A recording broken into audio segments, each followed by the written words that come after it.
Madame, Monsieur, bonsoir et bienvenue dans ce journal en version française.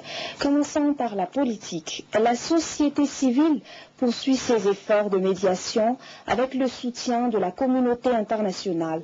Elle a organisé un premier face-à-face ce matin avec les trois mouvances et autres entités politiques à Woodvourne. Débat houleux à l'espace Le Héron. Reportage de Fidsou Ndjema Serville, commenté par Jean-Émile Bilson. Déterminée à aller de l'avant, la CNOSC, Coordination nationale de l'organisation de la société civile, entend contribuer à la recherche de solutions à la crise politique aiguë actuelle à Madagascar. À preuve, ce rendez-vous de Woodvourne. Ouverture le matin à l'espace Le Héron. Débat houleux l'après-midi, car il fallait attendre l'arrivée de trois mouvances sur place. Ces dernières ont sollicité une rencontre à part avec les membres de la CNOSC, causant du coup une véritable levée de bouclier, d'où la montée de la tension.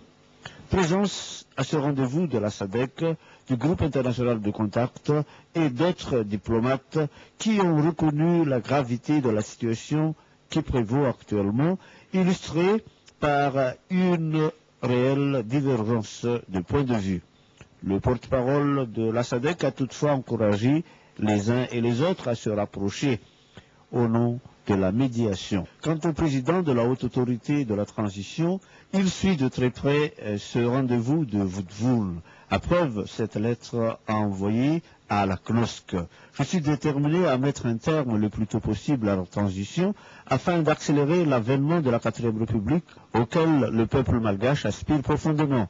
Je suis convaincu, devait-il poursuivre, que les élections sont la seule voie incontournable de sortie de crise. Elles doivent être libres, sincères, transparentes et démocratiques. Je suis désormais attaché à un processus malgacho-malgache de sortie de crise. Ce processus a déjà porté ses premiers fruits avec la conclusion de l'accord politique d'Ivatu qui a recueilli jusqu'à ce jour la signature de 178 partis et associations politiques et qui reste ouvert à l'adhésion de toute autre entité politique. Le rendez-vous politique de Woodvourne risque de se poursuivre demain, toujours à l'espace Le Héron. Rendons à présent à Souavne. Au courant de la coupure de route traversant une propriété privée, le président Andniri Narazuel a tenu à rassurer le Tutatsimjan quant à son engagement pour préserver l'intérêt supérieur de ses compatriotes. Voici les échos de la descente d'une délégation sur place avec Jean-Émile Bilson. Scène émouvante dans la Tsimdanu en raison de cette coupure de route à l'origine de ce mécontentement populaire. À telle enseigne que le président de la haute autorité de la transition a décidé d'envoyer des émissaires sur place. À leur tête, la conseillère spéciale, Madame Michel Ratsivalaka, chargée du social au palais d'État d'Amwitrouch, plus le ministre de la Population et des Affaires sociales, Nadine Ramarson, et enfin, le membre de la haute autorité de la transition, Pierre Holder. Ensemble, ils ont rassuré les habitants de Souavne, ainsi que les usagers de cette portion de route qui relie la capitale à la Tsimdanu. Nous ne vous laisserons pas seuls. Il y a 60 000 habitants de ce côté. Il y a la loi en vigueur, mais il y a aussi la raison, la justice, devait déclarer en substance le ministre de la Population et des Affaires sociales. Les avocats des deux parties sont à pied d'œuvre. La conseillère spéciale du PHAT a abondé dans le même sens, tout en précisant que le PHAT suit de très près le problème de la Tsimdanu. Celui d'ailleurs qui a dépêché cette délégation, devait-elle préciser. Clôturant la série de discours, le membre de la haute autorité de la transition, Pierre Holder, a rassuré les uns et les autres quant à la recherche de solutions adéquates à ce problème. Il n'a pas manqué, enfin, de dire un mot sur la grande actualité. Si d'autres se préoccupent de politique politicienne à l'heure où nous parlons, le PHAT se soucie du sort du plus grand nombre. Allusion à ce qui arrive aux 60 000 habitants de la Tsimdanu, victimes d'une coupure de route.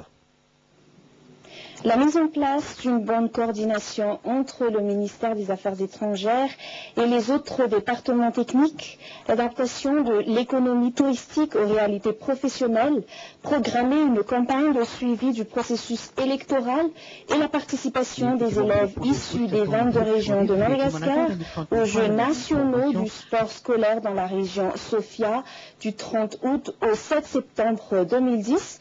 Tout cela a été évoqué lors du conseil de gouvernement dirigé par le Premier ministre Camille Vital hier au palais de Mazouarive. Les détails avec Jean-Émile Rabelson.